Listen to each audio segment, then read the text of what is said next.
Hola, muy buenas tardes. ¿Cómo están? En nombre de la Universidad Austral y de su Departamento de Derecho Judicial, les doy la bienvenida a este conversatorio festejo por los 20 años del Máster en Magistratura de Derecho Judicial.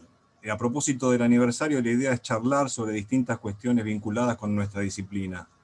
Y el tema que hoy nos reúne gira precisamente alrededor de estos 20 años de pensamiento acerca de la teoría y de la praxis del Poder Judicial. Y qué mejor que hacerlo con el director del Departamento de Derecho Judicial de la Facultad de Derecho de la Universidad Austral, el doctor Rodolfo Vigo, con la directora ejecutiva de la Maestría en Magistratura y Derecho Judicial, doctora María Gattinoni, y además tenemos el enorme honor de contar nuevamente con la generosa presencia desde España, con más 5 horas de diferencia horaria, del doctor Jorge Jiménez, que es director de la Escuela Judicial Española y es miembro además del Consejo Académico de nuestro máster en Magistratura.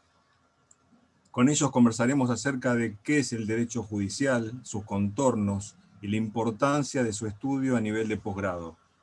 Ya de inicio comienzan algunas sugerencias o nos sugieren algunos interrogantes. ¿Podemos decir que el derecho judicial posee sustancialidad como materia y autonomía científica para su estudio? Y la pregunta que inmediatamente nos surge es, ¿y por qué tenemos que estudiar o por qué deberíamos estudiar este derecho judicial? En el Departamento de Derecho Judicial de la Austral creemos que profundizar en el estudio de la teoría de la praxis de la función judicial no es solamente una herramienta técnica profesional para quienes se relacionan de algún modo con el Poder Judicial, sino que en definitiva es un medio eficaz para alcanzar un fin más valioso: el fortalecimiento de las garantías de los derechos fundamentales y la optimización del funcionamiento del sistema republicano a través de aportes concretos para mejorar la actuación del Poder Judicial y consolidar su independencia en el juego de frenos y contrapesos de la República. En esta línea conceptual, coherente y pionera, viene trabajando la Universidad Austral desde hace 20 años, primero a partir de la maestría en Magistratura y Derecho Judicial desde el año 2000, y luego con la creación del Departamento de Derecho Judicial en 2008. En estos 20 años de trabajo se consolidó un camino y se alcanzaron pequeños grandes hitos. 20 promociones con más de 500 egresados de todo el país y países vecinos como Brasil, Bolivia y Chile. El máster fue declarado por el Ministerio de Justicia y Derechos Humanos de la Nación como actividad relevante para el ejercicio de la magistratura. Se realizan de manera ininterrumpida desde hace 13 años las jornadas de derecho judicial, donde se reúnen una vez por año, alrededor de un eje temático determinado, los más prestigiosos académicos, magistrados y profesionales del derecho y de otras disciplinas, para debatir y plantear problemas y soluciones vinculadas con la mejora del servicio de justicia, con temas como la estructura y la argumentación en sentencias judiciales, las responsabilidades judiciales, el control de convencionalidad, la legitimidad y la credibilidad del Poder Judicial, el valor del precedente judicial, los derechos sociales, ética judicial aplicada, y la última del año pasado fue sobre aplicación de nuevas tecnologías a la gestión judicial. En materia de investigación y publicaciones, el Departamento de Derecho Judicial cuenta con 15 líneas de investigación que llevan adelante profesores y graduados de la maestría. Desde el departamento se han publicado con la editorial La Ley 35 cuadernos de derecho judicial, en una colección que incluye algunas de las mejores tesinas de los graduados de la maestría. Desde 2008 se publican también los cuadernos de derecho judicial comparado con trabajos de académicos del país y del exterior. Un hito muy importante en la historia del departamento fue la publicación en 2013 del primer tratado de derecho judicial bajo la dirección de los doctores Vigo y Gattinoni en 3 tomos editados por Aveledo Perrot. Desde el departamento se lanzaron también diversas diplomaturas como las de pericias judiciales, justicia y medios de comunicación, gestión judicial efectiva y argumentación judicial.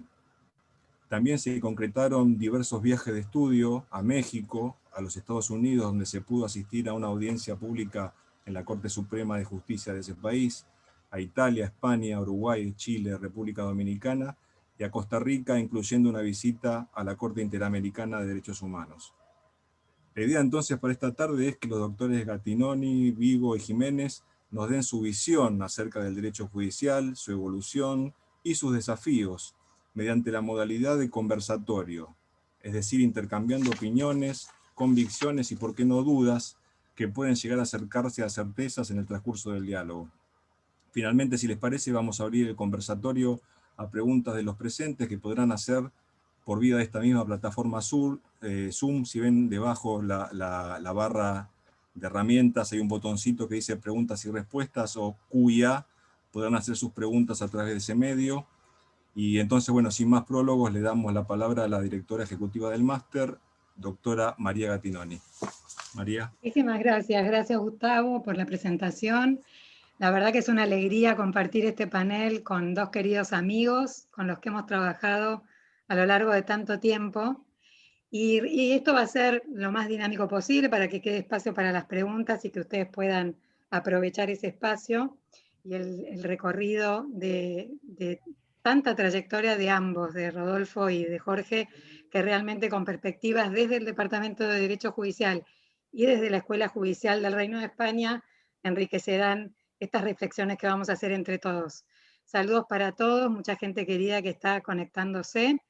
Y sin más, vamos a empezar con el primer interrogante que nos hemos planteado, que es si podemos decir que el derecho judicial tiene una especificidad, si realmente tiene una autonomía, y que esto se vincula un poco con lo que señalaba Gustavo del tránsito de la maestría a la creación del departamento después de 7 años de inicio de la maestría en la universidad. Así que te voy a dar la palabra primero, Rodolfo, y después seguimos con Jorge. Vale, gracias María. Por supuesto, corresponde saludar formalmente a Jorge, a Gustavo y a todos los que nos están siguiendo. Y bueno, yo respecto a la pregunta, quizás valga por un lado una especie de reflexión de carácter teórico, y otra cosa es reflejar la experiencia nuestra en la Universidad Austral que vos conocés cuando se creó el departamento. En la consideración de índole teórica no voy a introducirme en grandes cuestiones epistemológicas, pero de todas maneras lo que parece casi intuitivo es que el Poder Judicial constituye una institución enormemente compleja, de creciente importancia y poco estudiada. Bueno, señaladas esas tres cosas, más allá del rigor epistemológico, pareciera razonable decirle a unos cuantos, pónganse a estudiar esto, alguien lo tiene que estudiar, porque en la Facultad de Derecho no se estudia, por ende alguien tiene que ponerse a estudiar. Y es notable, ahora vuelvo a la parte más histórica, concreta, es notable porque parece bastante fácil que se acepte, supongamos, el tema del derecho empresario, donde hay una especie de superposición, aportes del derecho comercial, aduanero, tributario, y no, en general no hay resistencia, pero cuando nosotros planteábamos esto, generaban resistencias, y en particular, por ejemplo, de algunas disciplinas, por supuesto no tenemos nada contra esa disciplina, por el contrario, pero por ejemplo alguna experiencia que hemos tenido de los constitucionalistas no lo terminaban de ver porque pensaban que bueno, era estudiar uno de los poderes del Estado. Pero lo cierto es que creo que no solamente se pudo crear el departamento, sino que a esta altura queda bastante claro, me parece, justamente como yo empecé. La importancia que tiene el Poder Judicial, la complejidad que tiene el Poder Judicial y la necesidad de que alguien lo estudie a fondo, ¿no? Creo que la currícula nuestra de algún modo revela esos contenidos temáticos, currícula que todos los años se ajusta a través de las reuniones del departamento, pero con un agregado que puede ser interesante. Siempre van apareciendo temas y vos, María, tenés que ingeniártelas para ver cómo encajan los reclamos míos de incluir ese tema y la restricción de la cantidad de horas que tenemos, y tu negativa es decir, mirá, no tenemos posibilidades de seguir expandiendo las horas de clase por más que sea razonable este tema que sin duda está sobre el tapete. Hasta ahí mi respuesta, María, gracias. Y vos, Jorge, desde el mundo europeo. Desde el otro lado del mundo actualmente.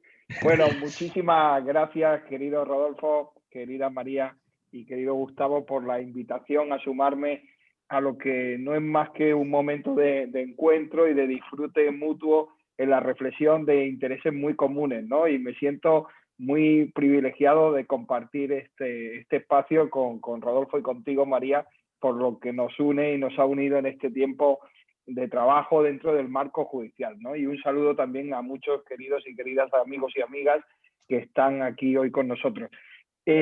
Coincido bastante con lo que decía Rodolfo. Yo creo que si a alguien le preguntan, depende del ámbito en el que venga, podría decir que derecho judicial puede ser casi todo, ¿no? Porque el derecho procesal se aplica por los tribunales, y el derecho civil, el derecho penal, el derecho mercantil, ¿no? Pero en pocos sitios se encuentra esa configuración como una materia propia y que debe ser objeto de estudio. Y coincido mucho con Rodolfo. Yo creo que es una materia muy poco estudiada y que necesita cada vez de un estudio más profundo, que es una materia que se engloba por muchos aspectos que podrían decir los académicos y los puritanos de otras disciplinas, esto es más mío que del derecho judicial, ¿no? Pero yo creo que ese enfoque y esa mirada al derecho judicial es muy necesaria. Yo creo que vosotros fuisteis, y me vais a permitir, unos visionarios en su momento de enfocar, de iniciar ese camino, ¿no? Viendo las jornadas que se han desarrollado y la currícula que habéis implementado, y yo creo que está de suma actualidad y que cada vez es más necesario. La realidad aquí en España es que es esa que os contaba, que no se configura una disciplina específicamente judicial, quizá porque tenemos todavía un poco el reparo a que lo judicial queda muy de puertas adentro, ¿no? Y ellos se lo guisan y ellos se lo comen, y me incluyo yo como juez, ¿no? Ellos saben, ellos son los que pueden ver cuál es ese derecho judicial y los que pueden analizar. Y yo creo que estamos en un mundo que hay que apuntalar con miradas multidisciplinares, ¿no? Y la legitimidad y la credibilidad de un sistema judicial parte también del estudio de ese ámbito de materias conexas que hay que darles esa mirada, ¿no? Y yo creo que cualquier poder judicial necesita ese estudio. Y nuestras universidades, pues, no hacían nada sobre eso. Ya estudiábamos la carrera de Derecho. En los últimos años algún plan decía, bueno, el que quiera ser juez o fiscal que estudie estas materias. Y esas materias se limitaban a lo mejor a profundizar en procesal, civil y procesal penal. Y yo creo que debe ser objeto de estudio, porque hay todo un tema ahí y toda una serie de cuestiones que hay que trabajar y que hay que complementar con esa visión múltiple desde la academia, desde el aplicador del derecho, desde el que estudia para esa maestría, y es fundamental. Muchas gracias, gracias a ambos.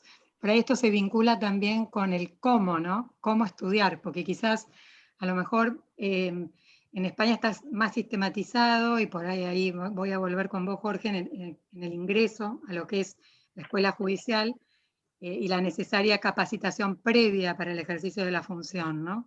Entonces, un poco por ahí empezaría contigo esta vez en cuanto a cómo la parte más pedagógica y metodológica en el aprendizaje, si se aprende haciendo, se aprende de un modo más teórico, y después volvemos a Rodolfo para ver cómo lo hacemos en la universidad. Sí, yo la experiencia mía en la escuela judicial y en las distintas escuelas que conozco de todo el mundo, es que el camino para aprender derecho judicial y el camino que se abre en la actualidad para ese desempeño profesional es el método del caso, o sea, es la práctica, el trabajar con casos más que desde la teoría, en trabajar esas habilidades especiales, desarrollar esas capacidades para poder hacer frente a lo que sería ese derecho judicial, ¿no? Y una parte también que creo que es clave y que Rodolfo en eso puede decir más que yo, ¿no? Es el aspecto ético de ese derecho judicial, el ser, ¿no? En el ámbito del derecho judicial. Es muy importante porque viene unido de muchos principios, muchos valores y virtudes que son muy necesarias. Y bueno, retomando también lo que me decías al principio, si está más sistematizado, yo creo que en Europa no hay todavía una conciencia quizá por lo que decía al principio, de un estudio muy sistematizado de lo que entraría en el derecho judicial, ¿no? Quizás si hay una rama muy específica que hablaríamos de derecho puramente orgánico judicial, de organización de tribunales, de cómo son los repartos, todos los trámites que hacen los jueces hacia dentro de su poder judicial, que creo que es importante conocer también, porque en el funcionamiento de esos tribunales también hay cauces para la defensa de los derechos de los justiciables. O sea, ahí puede haber prácticas o puede haber procedimientos que puedan ser totalmente cuestionables, ¿no? Pero yo creo que el método del caso es el método estrella para cualquier ámbito del derecho y para el judicial todavía más. Muchas gracias, Jorge. ¿Rodolfo? Sí, María, no, me quedé con algo casi que necesito decirlo, como vos sabés. No, en buena medida creo que esas dificultades para que se reconozca, ¿no? Tiene que ver con, en fin, con la matriz que se han constituido en nuestras facultades de Derecho, matriz que se genera en el siglo XIX, en buena medida a instancia del modelo napoleónico y por ende, si el derecho era contenido en la ley, a la ley la hacía la voluntad general infalible y los jueces no creaban nada, la boca de la ley, ¿para qué vamos a estudiar a esta gente? Cuando Montesquieu había dicho que eran seres inanimados, así que muy complicado no la tenían. Pero yendo a tu pregunta, creo que efectivamente la Universidad Austral en ese sentido en la Argentina, hasta donde sé, ha sido pionera en la implementación del método del caso que decía Jorge, ¿no?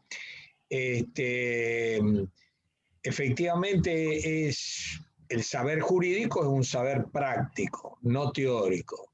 Por ende, son aquellas cosas que se saben haciéndolas.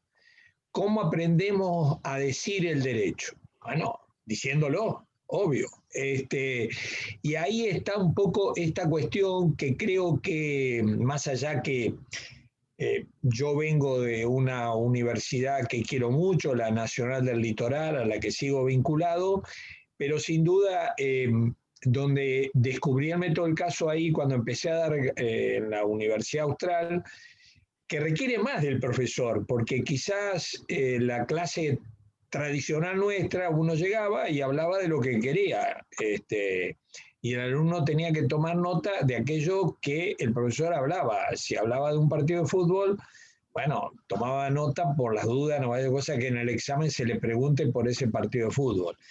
Entonces digo, la estructura de la clase esa de 3/3 que tenemos ahí en la Austral, primer tercio habla del profesor, repasa lo que el alumno pudo haber leído, y la verdad que no tiene mucho justificativo que el profesor repita lo que el alumno pudo leer un sábado a la noche. ¿Para qué escucharlo vuelta al profesor, no? El segundo tercio, el trabajo en grupo, creo que eso es la peculiaridad de nuestra enseñanza, ¿no? Nosotros, la experiencia que tenemos en estos 20 años, que han ido apareciendo proyectos más o menos análogos, con en buena medida, por supuesto, muchas de ellas repitiendo mucho la currícula de la nuestra, no hay problema, porque tampoco hemos inventado la pólvora, pero de algún modo, donde quizás aparezca este sello es con la preocupación que vuelca la Austral en que se respete el método del caso. Entonces, el trabajo en grupo, que haya un grupo de 6 u 8 alumnos a lo largo de 2 años, donde hay un ministro de corte y un empleado que entró hace poco al Poder Judicial, eso solo tiene un valor sin duda educativo, pedagógico, muy importante, y el intercambio y el diálogo, porque recordemos que en la Facultad de Derecho uno puede ser autista e igual medalla de oro, ningún problema. Bueno, hay que aprender a dialogar, y se aprende a dialogar dialogando, incluso con aquellos que no nos resultan simpáticos, como ocurre en cualquier tribunal, uno no elige a los colegas. Y entonces este ejercicio del diálogo racional, de cómo en fin, ubico al otro sin faltar el respeto, cómo logro que me escuchen mis argumentos, cómo logro que manejar un tiempo que no puedo neutralizar a los otros, en fin, ese segundo tercio de la práctica del grupo que se hace con jurisprudencia. Quizás un poco exageradamente nosotros decimos que lo que no está en una jurisprudencia no está en el mundo del derecho judicial, ¿no? Es una exageración, pero que sirve para transmitir una idea que se quiere transmitir, ¿no? Estudiar el derecho judicial desde la jurisprudencia. Y el tercer tercio, la puesta en común. Y es importante porque, en fin, todos sabemos la poca atención que nuestra facultad de Derecho se le presta a la jurisprudencia. Y si uno, por ejemplo, en Argentina, desconoce, yo diría, unas 50 sentencias, no conoce el derecho argentino. No conocerá cómo nació el recurso de amparo, cómo nació el abuso del derecho, la lesión, la imprevisión, recursos extraordinarios, etcétera, etcétera, que son creaciones pretorianas. En consecuencia, como digo, es notable cómo el testimonio que nosotros tenemos, María, en fin, estos testimonios que sin duda nos halagan de haber aportado a que descubran en fin, parte del derecho y confirmen sus vocaciones, etcétera, etcétera. Me parece que es importante esto de reivindicar el método del caso y la memoria. Bueno, dejémosela para los elefantes, porque hoy en día la verdad que con un buen pendrive podemos acumular muchísima información y lo importante es cómo luego digo el derecho argumentando, motivando y que aquel que se lo destino la pueda comprender, ¿no? Yo diría un poco eso, ¿no? En particular con respecto a la pedagogía, que es tan importante la currícula como la pedagogía, ¿no? Efectivamente, una de las cosas que más se valoran es esto de ir desarrollando el diálogo racional, ¿no? Y acostumbrarse a este diálogo racional como un ejercicio que se va haciendo a lo largo de los 2 años. Y algo que viene al hilo de esto, que a lo mejor me interesaría empezar con Jorge, es en qué medida también la apertura a otros poderes judiciales, a otras, a jurisprudencia de otros tribunales nacionales, internacionales, supranacionales, y la apertura al conocimiento no solo de la jurisprudencia, sino también de las prácticas de otros poderes judiciales, impacta en esa formación, ¿no? Sobre todo también la experiencia de España con otros lugares del mundo, con América Latina, etcétera. Es fundamental, ¿no? Y yo creo que vosotros ya lo fijasteis en la jornada del 2015 con ese diálogo entre tribunales, ¿no? Que llevaban esas jornadas del control de convencionalidad. En nuestra experiencia, fijaros, es clave. O sea, digamos que todo nuestro derecho en los últimos años se ha visto totalmente revolcado, si me permitís la expresión, por la jurisprudencia de nuestros tribunales europeos y supranacionales, o sea, los que nos vinculan directamente. O sea, el Tribunal Europeo de Derechos Humanos, en aplicación del Convenio Europeo de Derechos Humanos, ha asentado una doctrina que ha llevado a cambiar nuestro proceso penal, ha cambiado a crear una segunda instancia penal que no se contemplaba dentro de nuestro organismo, de nuestra organización judicial. Ha llevado a cambiar prácticas muy consolidadas en tribunales, como muy rutinarias, de estas que son prácticas de las que nadie pensó o te preguntaban, ¿y por qué hace usted esto? Porque siempre se ha hecho así, ¿no? Eso es la respuesta del tonto, del que no se sentó a pensar que tenía eso, ¿no? Y ha revolucionado muchísimo las sentencias del Tribunal Europeo. Y luego lo que es el marco europeo, el Tribunal de Justicia de la Unión Europea, pues, ¿qué os puedo decir? Ha sentado jurisprudencia en el ámbito de los consumidores y ha dado también una vuelta a todo el mercado hipotecario, a todo lo que es el derecho del consumo en el ámbito español. O sea, ha sido brutal. Y mucho de eso del Tribunal de Justicia de la Unión Europea ha sido fruto a la formación de los nuevos jueces y juezas, porque en estos años han recibido una formación muy intensa y profunda en lo que es el derecho europeo y en la posibilidad de plantear una cuestión de prejudicialidad para modificar una norma interna que se consideraba contraria a lo que es la normativa europea.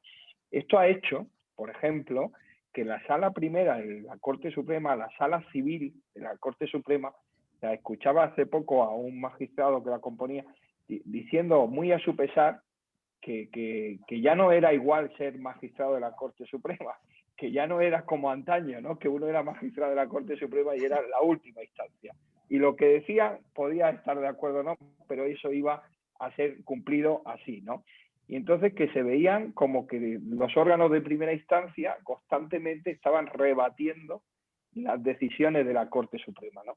Eso es un elemento muy relevante de la importancia de ese diálogo del tribunal, y ese diálogo que llega de la primera instancia con el supranacional, saltándose a la Corte Suprema. ¿Quién se iba a imaginar eso en nuestros cánones judiciales jerárquicos de antaño, que un juez podía cambiar una legislación y una jurisprudencia de esa forma, acudiendo por esa vía a un Tribunal de Justicia de la Unión Europea, que fue un cauce muy desconocido al principio y que ahora es muy utilizado.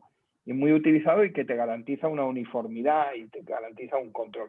En ese sentido, es fundamental.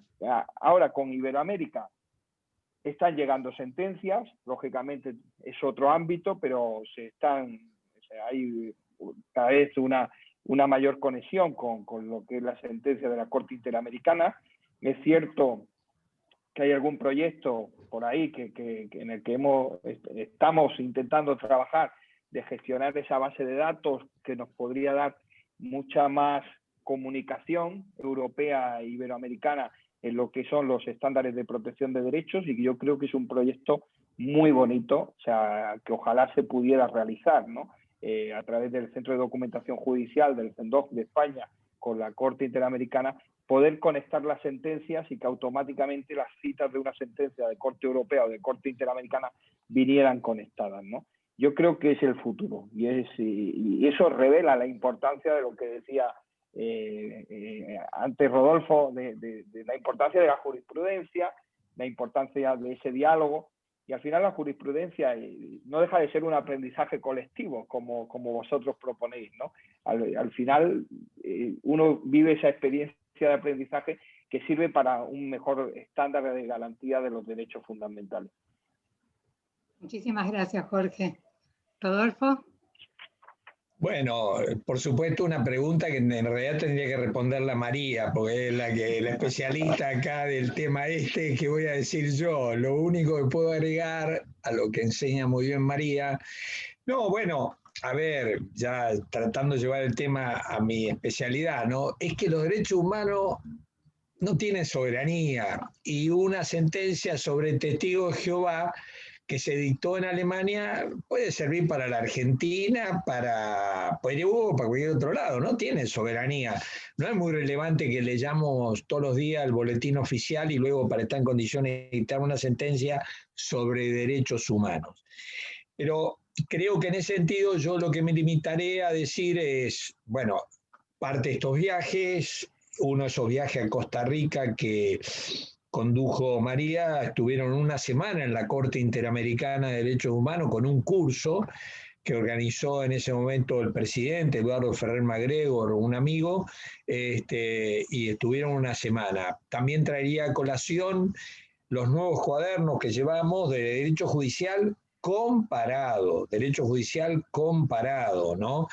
Y esta preocupación que tenemos, que cuando nos enteramos, se pone en contacto con nosotros cualquier juez importante de algún país, digamos, europeo, latinoamericano, incluso en el caso también anglosajón, procuramos que vaya a las clases nuestras y le proporcionamos un espacio para que generar este diálogo, esta conciencia que en definitiva el Poder Judicial tiene que estar también informado. Y acá de vuelta nuestra enseñanza, autistas, seguimos, parece inaudito, pero uno se gradúa en la Universidad de Buenos Aires y termina, a cualquier egresado le pregunta si en Uruguay hay monarquía o república, y en realidad él puede intuir que hay república, pero estudiar nada, no tiene idea.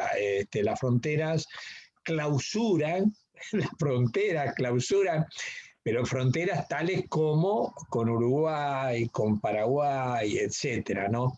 Recordemos, bueno, el año pasado terminó la maestría una jueza chilena que mandó a la Corte Suprema. El actual ministro de Justicia de Bolivia es un egresado nuestro de la maestría. En fin, esto habla de, por supuesto que estamos totalmente de acuerdo en potenciar esta mirada supranacional que cuesta mucho, pero quizás en Europa cueste menos, pero acá cuesta que se asuma y se practique. Quizás en Europa por ahí también fue más funcionalista, fue más paso a paso, ¿no? No fue de un solo golpe como a lo mejor sucede en los intercambios nuestros con la Corte Interamericana, que quizás genera más rispideces por lo abrupto, lo mejor de la decisión, ¿no? En cambio, con el sistema de la Unión Europea ha ido de a poco y con materias muy específicas ampliando esa cantidad de materias cedidas, ¿no? Y a lo mejor eso hizo que se pudiera tomar de un modo más natural por parte de los jueces internos y se haga un diálogo más aceitado. Yo creo que ese diálogo también después se replicó bastante en materia de derechos humanos, ¿no? En el ámbito regional, con la Corte Europea, que de alguna manera eran más compartimentos estancos y hoy en día está ese diálogo más aceitado. Y por ahí vinculado con esto, también es importante reflexionar sobre la doctrina en derecho judicial, ¿no? El hecho de, por ahí no estudiarlo como temas aislados o yuxtapuestos, sino ir elaborando una doctrina que se va sedimentando y que a lo mejor en el intercambio también de las distintas escuelas judiciales y de los ámbitos académicos donde se estudia, se puede ir enriqueciendo y nutriendo esta doctrina en derecho judicial. Acá no sé, cualquiera de los dos que quiera. Rodolfo. Bueno, yo lo que diría, simplemente le gano, me apresuro, como vos me conocés, pero no, lo que diría es, además de todos estos cuadernos de derecho judicial, que la verdad que no, es un motivo de orgullo tener todos los años esta publicación de las 3 mejores tesinas, y desde hace unos años los cuadernos de derecho judicial comparado, prologuistas notables, jueces de la Corte Interamericana, jueces nacionales, bueno, Jorge, en fin, que avalan esta doctrina, etcétera, etcétera. Creo que el Tratado de Derecho Judicial, cuando lo hicimos con María, y la verdad lo que nos costó, o le costó a María, coordinar ese esfuerzo, porque el primer tomo es la doctrina nuestra, lo que estudiamos en la currícula. El tomo 2, el derecho judicial argentino, un estudio comparado de todas las poderes judiciales, somos un país federal, 24 jurisdicciones, etcétera, etcétera. Y el derecho judicial latinoamericano, que la verdad es que pobre María tuvo que transpirar mucho para poder reunir información que estaba muy bien organizada para esta visión que es necesaria no solamente dentro del país, sino también regionalmente. Está en carpeta este Tratado de Derecho Judicial Mundial, podríamos decir, pero supongo que en fin, el esfuerzo que significó el tercer tomo, y acá se puede agradecer mucho a la ley que confió y generosamente nos ha publicado los tomos, los cuadernos, etcétera, y nos sigue alentando. Vaya un agradecimiento muy especial para la ley, a Thomson Reuters, el apoyo generoso, desinteresado por todo lo que hacemos, ¿no? Pero efectivamente falta doctrina, y me gustaría, si me permitís, María, tirar la lengua a Jorge sobre las publicaciones que ellos tienen, las publicaciones que tienen, que un poco para ilustrarnos, ¿no? Todo ese capítulo de publicaciones de la escuela. Bueno, gracias. Yo iba a decir que el mejor material bibliográfico era el manual que habéis hecho vosotros. Bueno, por estaba eso todo empecé hablando yo, cosa que te la sistematizado. dejaba servida.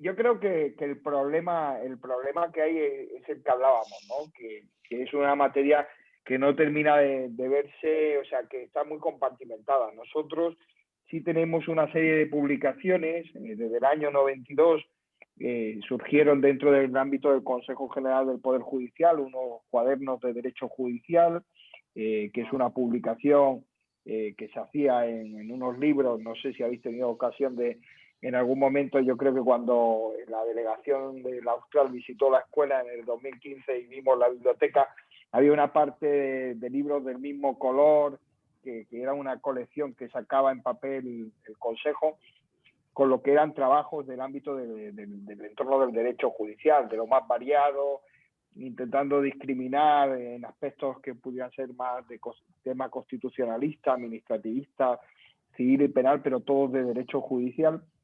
Eso con el papel cero pasó a mejor vida y ahora lo tenemos todo digitalizado en la página del Centro de Documentación Judicial, que es de acceso público en cuanto a la jurisprudencia y algunas de esas obras. No sé, en realidad no sé el volumen. También teníamos una colección que eran estudios de derecho judicial, pero ciertamente yo creo que, y mirando y por lo que conozco y expresamente de cara a esta sesión había hecho ahí alguna búsqueda de si teníamos algún manual. No tenemos ningún autor que haya sistematizado lo que son ejes, digamos, de actualidad o fundamentales de lo que sería una materia de derecho judicial, ¿no? Para entroncar una maestría o unos estudios específicos. Sí tenemos algunos manuales o algunas obras de la parte esta orgánica judicial que os comentaba, que vienen pues a regular lo que es un derecho más desconocido, un derecho de tipo administrativo judicial, de trámites que se dan y que se pueden comprender. Pero nos falta, yo creo que que esos estudios de derecho comparado que se han hecho desde el departamento son de mucho interés, y yo creo que en el futuro, o sea, tiene que haber obras y tiene que desarrollarse más esta disciplina, porque el derecho judicial, el derecho del sistema judicial, pues tiene que rendir cuentas también, y hay que analizar muchas cuestiones para mejorar toda nuestra organización judicial y nuestra práctica judicial, ¿no? Como decíamos al principio. Y ahí hay un campo bibliográfico por explorar. Y ahí, siguiendo con esto, Jorge, ¿ustedes tienen algo parecido a lo que son las jornadas nuestras de derecho judicial? ¿Algo parecido en algún ámbito? Sí, tenemos algunas jornadas, no propiamente de derecho judicial, algunos cursos formativos donde materias que entroncarían el derecho judicial pues son tratadas, pero generalmente, como decía, y yo creo que es algo que tiene que cambiar y que estamos luchando por cambiar, en análisis exclusivamente judicial. Y yo creo que esa mirada tiene que ser multidisciplinar, o sea, hay que abrirla a académicos, hay que abrirla a abogados litigantes, hay que abrirla a fiscales, hay que abrirla a distintos operadores jurídicos que trabajan con el sistema judicial.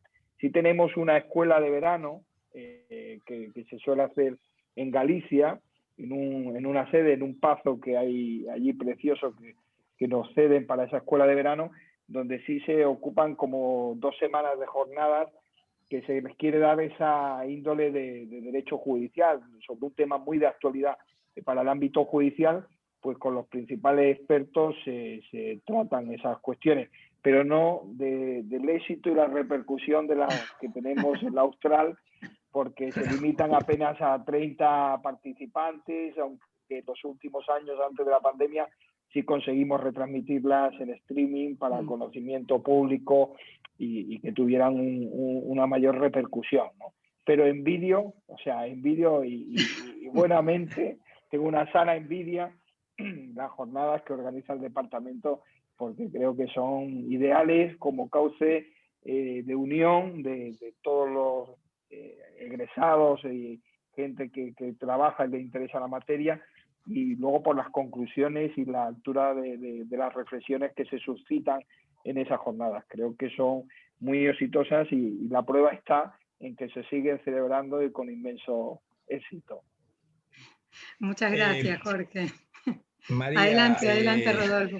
No, lo que diría yo, ya anticiparía que el otro día en la reunión del departamento que tuvimos, más o menos quedó fijada la fecha, 3, 4 y 5 de agosto, de las jornadas número 14, se la estoy haciendo saber también a Jorge, y que el tema sería en principio, esto siempre queda sujeto a discusiones a posteriori, el tema reforma judicial, que es un tema que de algún modo está instalada en la agenda hoy, en la agenda argentina, pero claro, lo que por supuesto un tema así de una semejante vaguedad, ambigüedad, puede dar lugar a muchas cosas, y por ende la idea es hacer una reflexión institucionalizada sobre este tema acerca de, bueno, qué necesitamos efectivamente reformar, en qué tiempo, quién debe conducir, cómo, cuándo, con qué presupuesto, etcétera, etcétera, ¿no? Pero efectivamente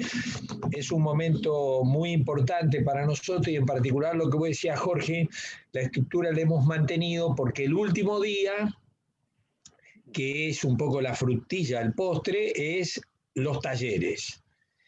Y la verdad que los días anteriores, los 2 días anteriores son como preparación para que la gente opine, debata y saque algunas conclusiones. Conclusiones que se van a publicar al año siguiente porque en el cuadernito que entregamos del programa de la jornada de ese año vienen incluidas todas las conclusiones de las 13 jornadas anteriores.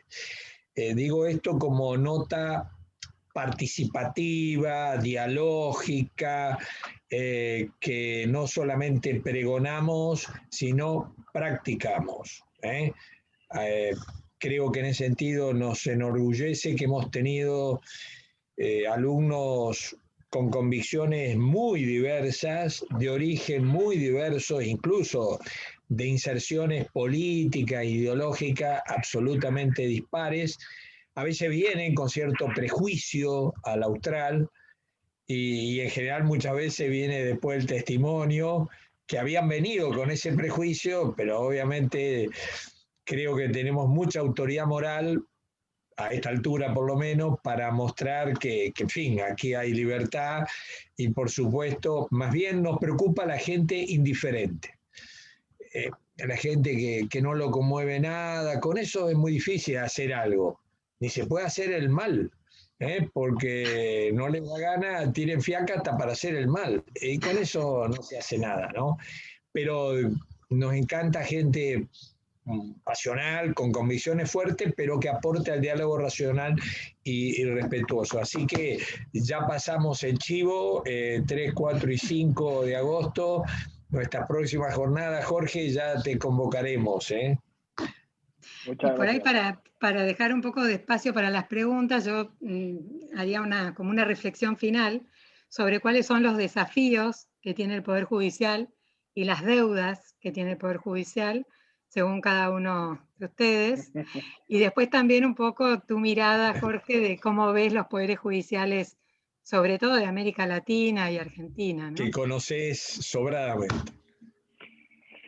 Bueno, es un preguntón. Es un temazo, casi chiquitita la pregunta, la última, para una sesión entera, no sé. Yo creo, como parte del Poder Judicial, yo creo que estamos en una encrucijada importante, o sea, y hablo ahora desde la parte europea y española. O sea, nosotros creo que estamos en una crisis muy importante que puede afectar a la legitimidad y a la credibilidad del Poder Judicial. Y es una crisis que se ve afectada por el órgano de gobierno del Poder Judicial.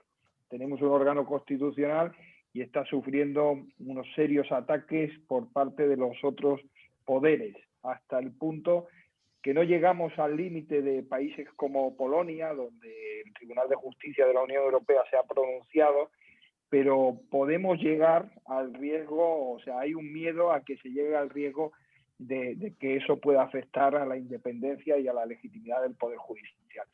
¿Y por qué? Porque por un problema, o sea, creo que es un desafío general aquí en todo el mundo, en mi experiencia, que es la selección de jueces, los procedimientos de selección de jueces. O sea, vosotros conocéis sobradamente el sistema que tenemos en España para lo que es la selección de un juez de carrera, con un examen memorístico y luego la escuela 2 años, esas prácticas. Es un sistema que yo personalmente, que lo he superado y que trabajo día a día con él, creo que es bastante válido, tiene sus defectos, pero tiene muchas fortalezas de cara a garantizar la carrera judicial y la independencia de esa persona que entra de esa forma, pero creo que estamos en un momento que hay que darle una vuelta y revisar, porque puede haber otras cuestiones. Yo coincido con lo que decía Rodolfo, que la memoria ahora no debe ser ya tan importante para pasar ese primer filtro. Pero el problema está en la selección de los cargos importantes dentro del Poder Judicial. Entonces, si estamos en una situación que el poder va a ser un contrapeso a los otros poderes y van a ser los otros poderes los que elijan a los que estén en las Supremas Cortes y en los órganos más importantes del Poder Judicial, pues hay un riesgo de credibilidad, ¿no? Hay un riesgo muy importante y yo creo que es un reto. Y si me apuráis, es un reto, yo lo vivo ahora personalmente más hacia adentro. O sea, yo creo que el Poder Judicial tiene que saber estar a la altura de la situación que vive y no pegarse un disparo en el pie. O sea, porque puede reclamar alguna cosa y que no sea entendida y sea todavía perjudicial.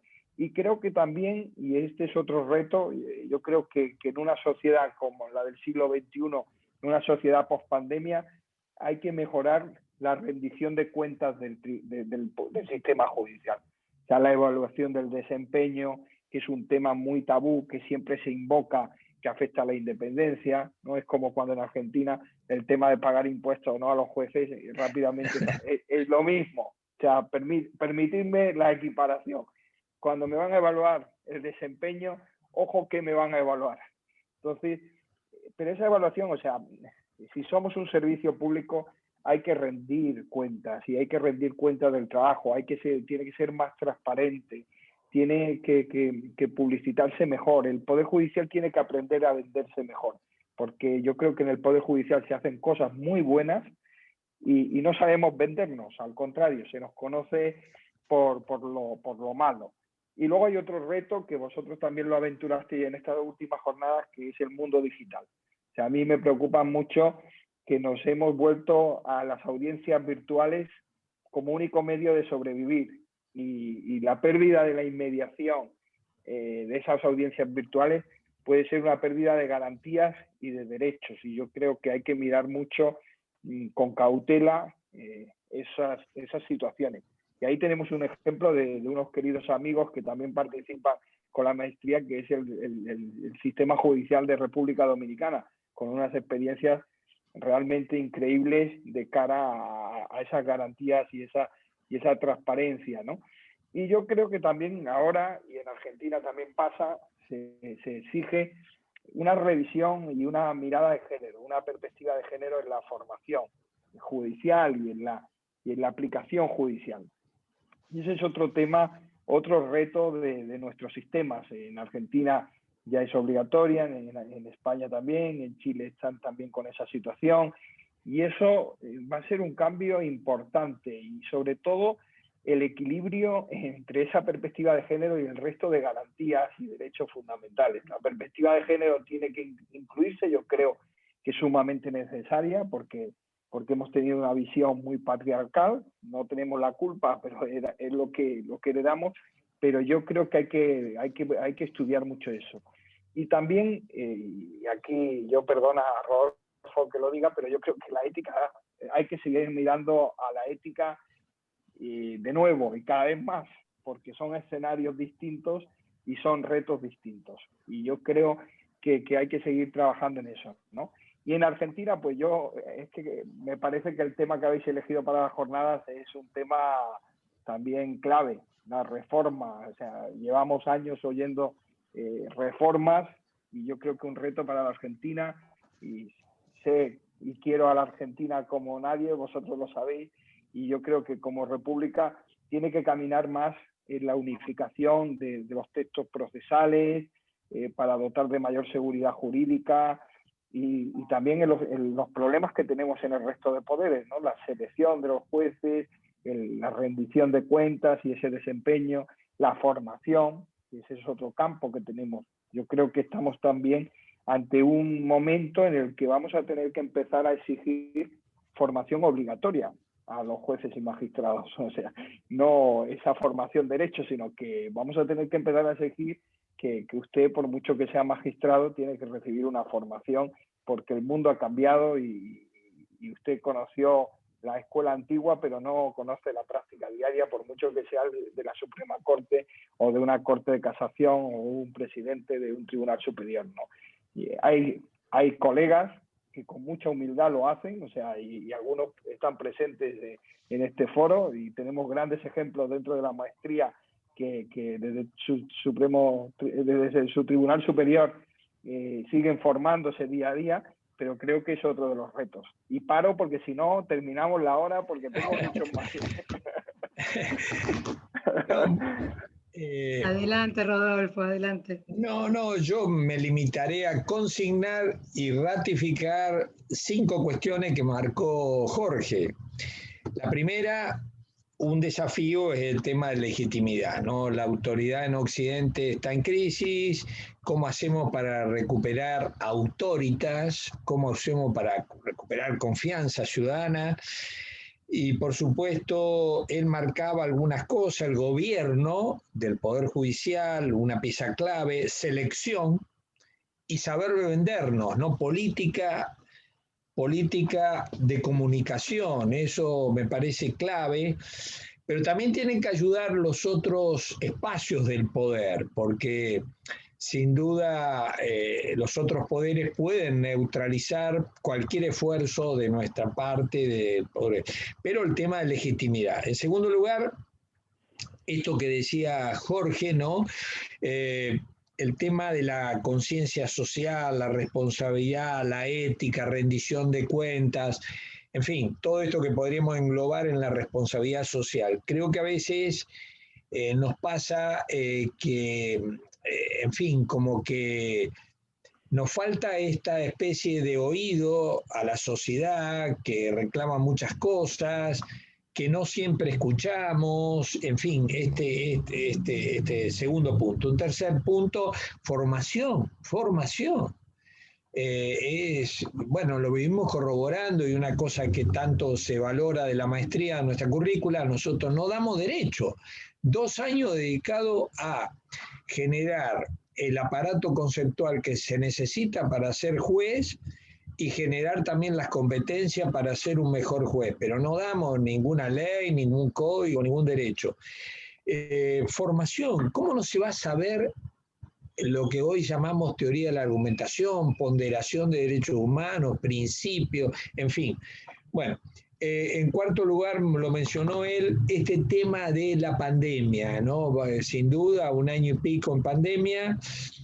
Ojo, que ya hay discusiones si la pandemia va a implicar renunciar totalmente a la presencialidad, y venía la advertencia de Jorge, la inmediación no puede suplirse por estos medios son una especie de auxilio, de instrumento que lo favorece, pero me parece que hay. Y la quinta, que en el último, nosotros tenemos un proceso abierto de acreditación, que a fin de mes nos dan ya la nota y la acreditación que van de la maestría, sería la tercera, y en los nuevos programas aparece la perspectiva de género en nuestra currícula, así que creo que son los 5 temas que mencionaba Jorge, y creo que comparto que al menos estos 5 están en la agenda de desafíos y deudas, ¿no?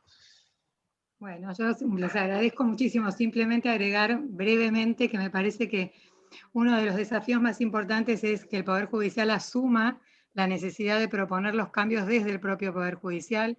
Obviamente, coincido con Jorge que la cabeza del Poder Judicial o el gobierno del Poder Judicial tiene mucho que ver. En nuestro caso tiene que haber un diálogo necesario entre la Corte y el Consejo, y la apertura a otras prácticas exitosas de otros lados tiene que nutrir a dónde abrevar para mejorar todas las deficiencias que tienen todos los poderes judiciales, ¿no? Obviamente que hay cosas buenas para replicar de todos y hay cosas malas para olvidar también en todos los poderes judiciales, y tan necesaria la formación y la apertura. Pero como ustedes bien señalaron, hay que tener la humildad también para estar abierto a esa formación y tener la generosidad también para compartir los aprendizajes Somos con otros. argentinos, María.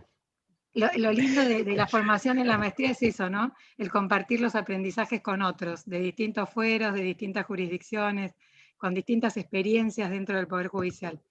Pero bueno, ahora sí abrimos el espacio a preguntas, así que le voy a pasar la palabra a Gustavo para que pueda canalizar las preguntas del público con el destinatario al que van dirigidas. Bueno, Adelante. gracias María. Tenemos varias preguntas. Concitó mucha atención e interés por lo visto la charla y es genial.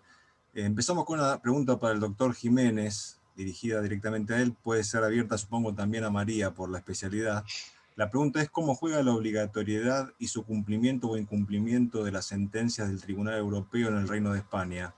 Aquí en Argentina es muy común el planteo de qué pasa o qué consecuencias tiene incumplir una sentencia de la Corte Interamericana, en el sentido de que parecería no tener consecuencia la declaración de la irresponsabilidad del Estado argentino.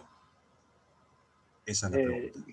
Bueno, muy interesante, también daría para mucho, pero básicamente decir que en España, fruto de las condenas del Tribunal Europeo de Derechos Humanos, incluso se ha habilitado un cauce procesal para la reparación. O sea, las condenas del Tribunal Europeo vienen a condenar al país, no condenan al causante de la conducta que lleva a esa condena, condenan al país y condenan pues, con una reparación económica que tiene que satisfacer el país.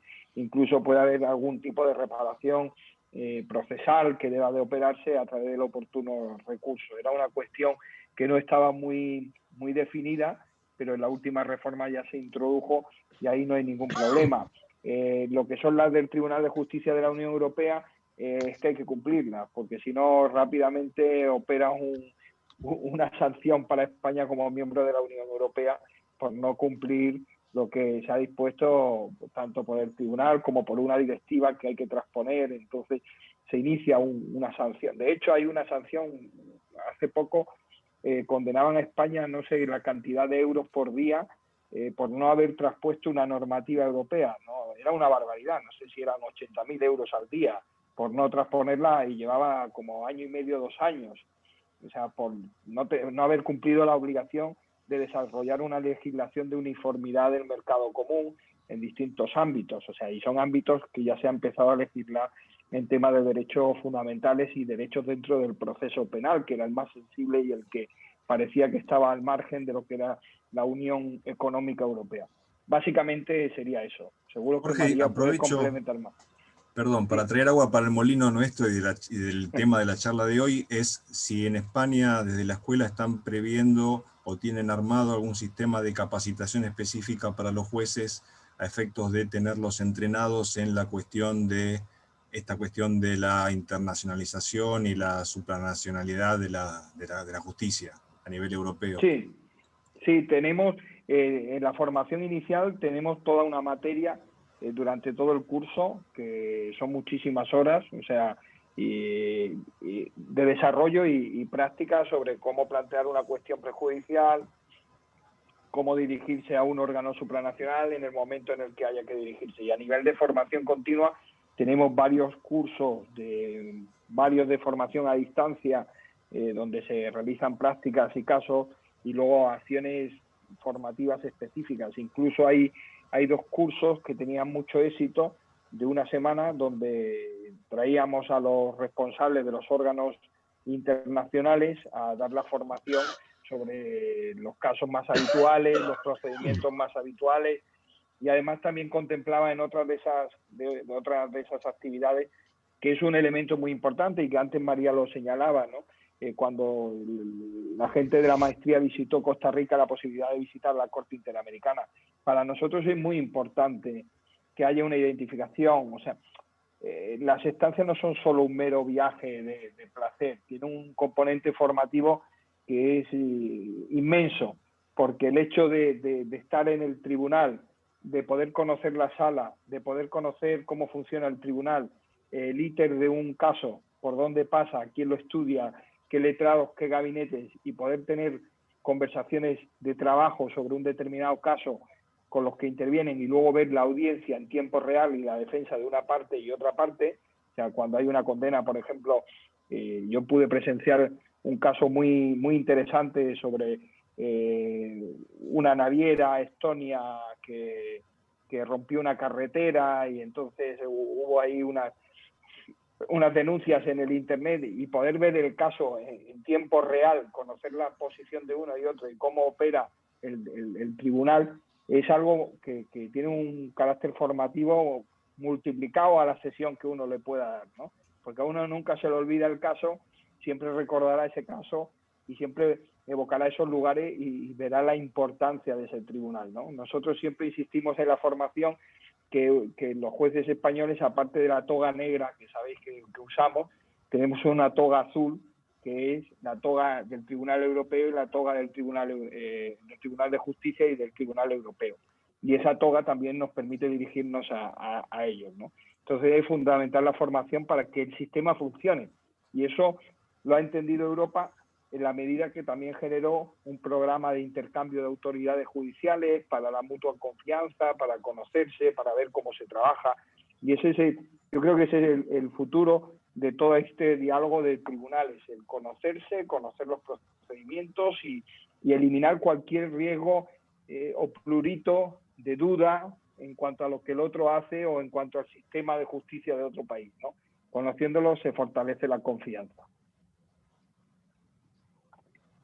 No sé si quieren agregar algo. Sí. No, de los dos mecanismos que tiene la Corte, que puede ser una suma tanto alzada o por día de incumplimiento, en general el Tribunal de Justicia de la Unión elige por día de incumplimiento, que le sale más caro al final persistir al tribunal. Definitivamente es necesaria la capacitación. Bueno, pasamos a otra pregunta. Doctor Vigo, ¿alguna acotación a esto?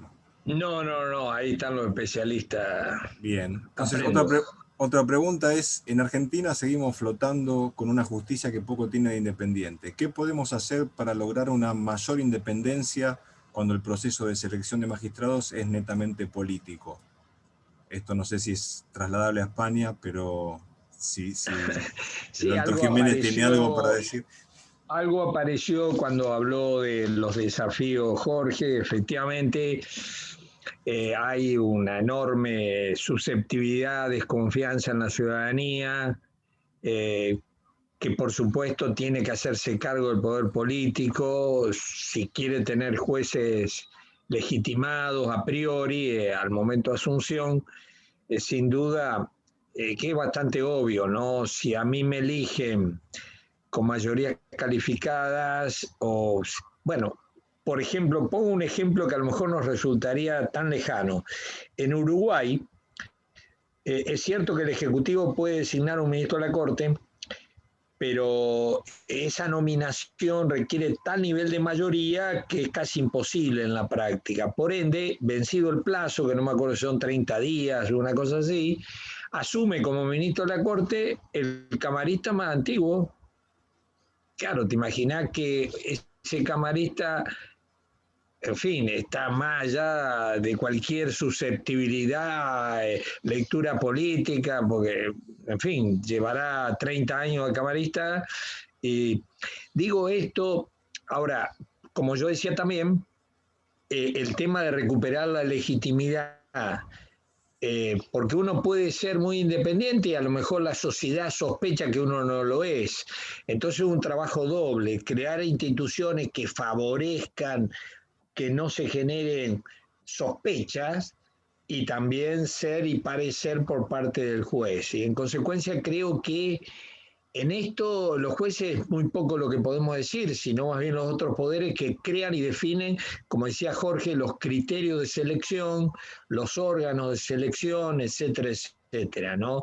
Creo que si no trabajamos todos, esto es una responsabilidad de los órganos que quieren república. Eso sería un poco la conclusión, ¿no?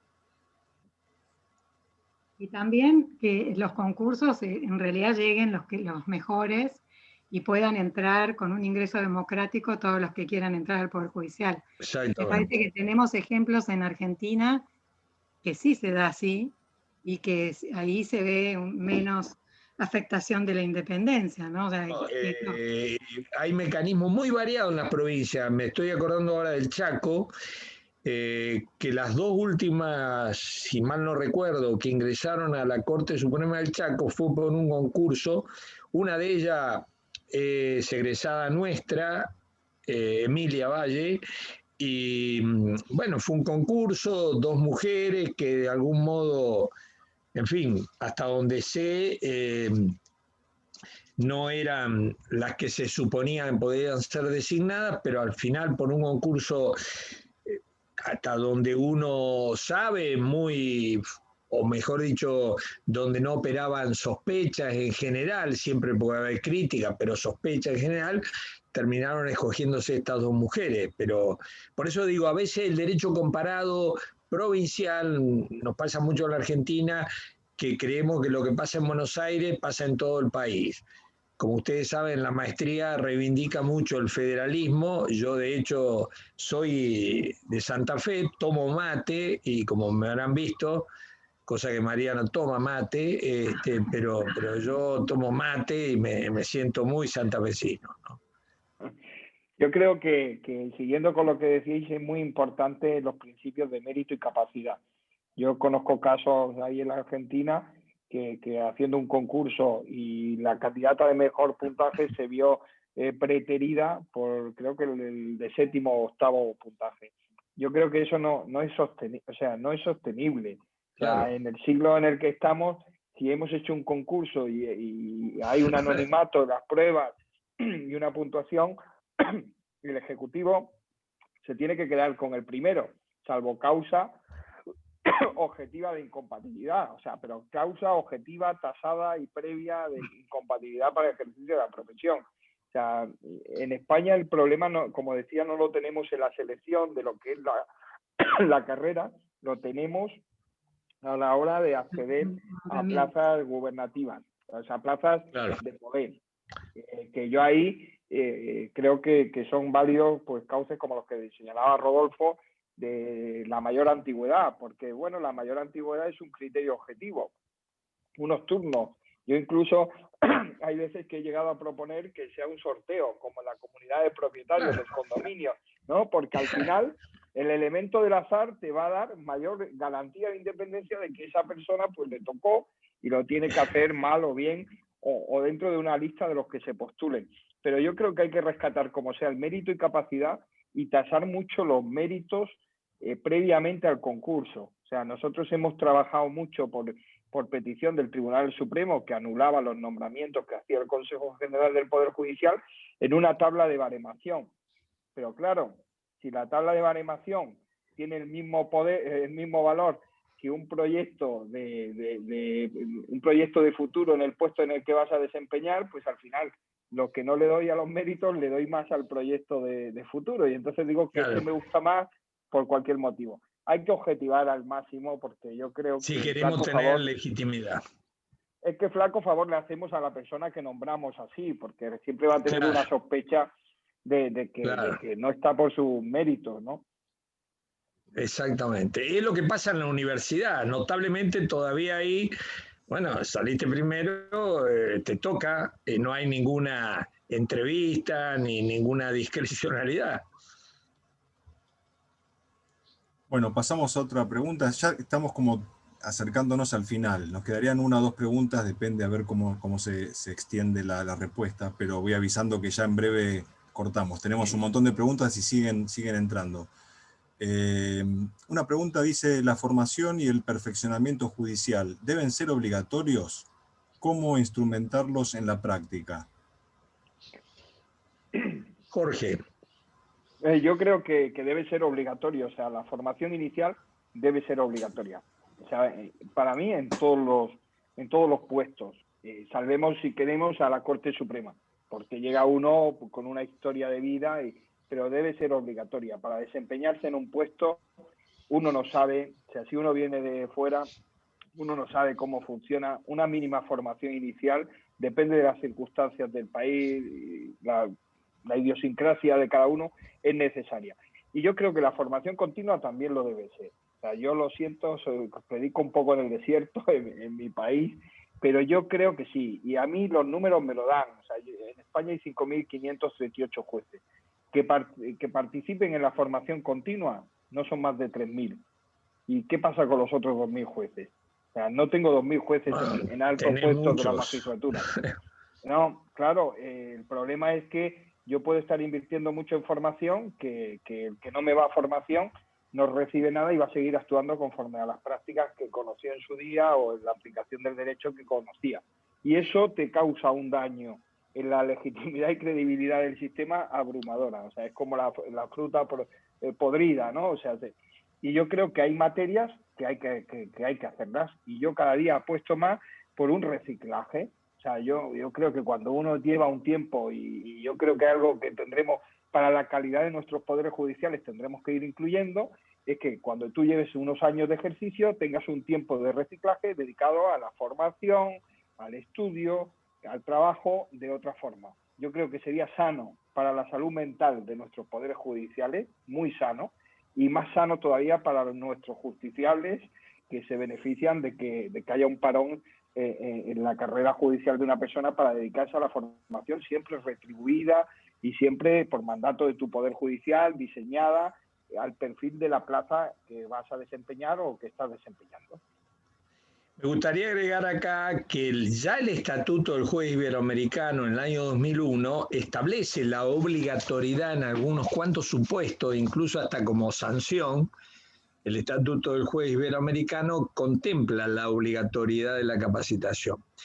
En general, nuestra experiencia, sí, tenemos un poco de todo, nos cuesta mucho, pero hay algunos testimonios que merecen ser destacados. Nosotros creo que tenemos unos 16 ministros de Cortes Supremas provinciales que han estado, y un poco lo que, por supuesto, fácilmente se advierte, que si te viene un ministro de una corte, la única motivación que tiene es una motivación de perfeccionamiento, de hacer mejor las cosas, etcétera, etcétera, ¿no?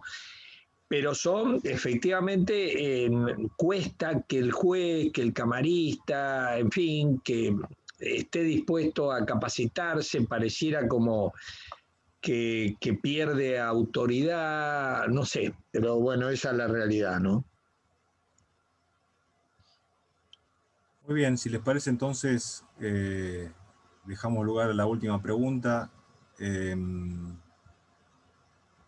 No sé si quieren agregar algo de esta última, María, o pasamos a la última pregunta, acerca de la obligatoriedad, digo, de la formación de los jueces. Y lo que pasa es que el derecho cambia tanto y se van cambiando paradigmas tan importantes que si uno no se sigue capacitando. Yo me acuerdo que al principio, cuando empezó la maestría, en el año 98, era la duda de si iban a venir los integrantes de los distintos poderes judiciales a capacitarse, porque los jueces solamente iban a dar clase y no a capacitarse.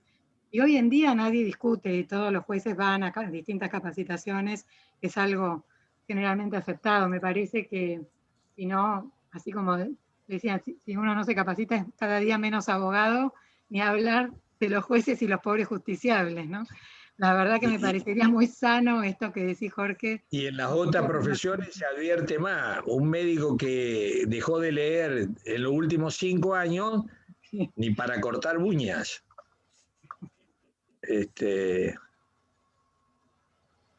Bueno, entonces pasamos a la última pregunta. ¿Qué piensan, o si piensan que en el Estado constitucional de derecho donde nos encontramos, donde prima el aumento del protagonismo judicial, si esto exige preguntarse acerca de la integridad judicial? Y en este caso, llevando agua al molino de nuevo, es cómo la formación judicial puede ser relevante a este efecto, ¿no es cierto? Rodolfo, tú eres el maestro de eso. ¿Qué vamos a decir? Bueno, simplemente diría que me remitiría al Código Modelo de Ética Judicial para Iberoamérica, que la Cumbre Judicial Iberoamericana nos encargó a Manuel Atienza, catedrático español, y a mí para que redactáramos, y ahí poníamos esta exigencia, ¿no?, de integridad, que en definitiva entre los 13 grandes principios de la ética judicial está esto de la integridad, porque es una pieza clave. Creo que en el trato humano cualquiera lo corrobora, cuánto cuesta confiar en alguien que de pronto comprobamos en su comportamiento la falta de integridad, ¿no? Me parece bastante obvio que es un instrumento muy importante junto a otros para inspirar aquello que decía Jorge de los desafíos, esta necesidad de legitimidad. Legitimidad, en definitiva, es confianza. Creo que es así. Es fundamental. Y yo creo, coincido con Rodolfo, que los jueces y las juezas olvidamos el mundo que tenemos y el mundo que hay ahora. Cuando crearon el código ya era preocupante, pero ahora con un mundo digital donde te estás exhibiendo constantemente, donde siempre hay un celular que te va a grabar o una cámara que te va a recoger o un Twitter que va a recoger lo que opinas o un grupo de WhatsApp donde te vas a expresar y alguien va a trasladar ese mensaje, yo creo que todavía es más importante. Y yo pienso que muchas veces los jueces no somos del todo conscientes de esa importancia y de lo que afecta eso a todo. O sea, ratifico lo que dice Rodolfo. La necesidad de ser y parecer, ¿no? No solamente ser, sino también cuidar el decoro y cuidar el lugar que ocupan en la sociedad. Bueno, entonces ya con esto daríamos por concluida la jornada. Antes de terminar, recuerden que está abierta la inscripción al máster de magistratura que se inicia en la segunda quincena de abril. Este jueves 25, o sea, pasado mañana, hay una reunión informativa, 16:30 hora de Argentina. Ahora en el chat les van a informar el link en el cual por el cual se pueden conectar a la misma. Tengan también presente que hemos ratificado diversos convenios con diferentes asociaciones, poderes judiciales, organismos públicos de la Argentina, por lo cual la universidad ofrece descuentos y ventajas y beneficios como becas a quienes quieran acercarse. Y también especialmente alentamos a los amigos del exterior, sacando bueno de lo malo de esta pandemia, que esto nos obliga a estar 100% online, y entonces eso puede ser una ventaja y un beneficio para poder capacitarse con nosotros desde el extranjero. Entonces ahora sí damos por finalizado este conversatorio. Los esperamos en el próximo, los esperamos en cualquiera de las actividades que organiza el Departamento de Derecho Judicial. Agradecemos especialmente a los expositores y muy especialmente al doctor Jorge Jiménez, que con +5 GMT ya lo tenemos en horario de casi de cena o poscena. Sí. Gracias, hasta siempre. Gracias a todos, gracias Gustavo, gracias a todos por estar. Gracias Jorge, como siempre. Muchas gracias a vosotros y un fuerte abrazo. Gracias. Y cuidado. Muchas gracias.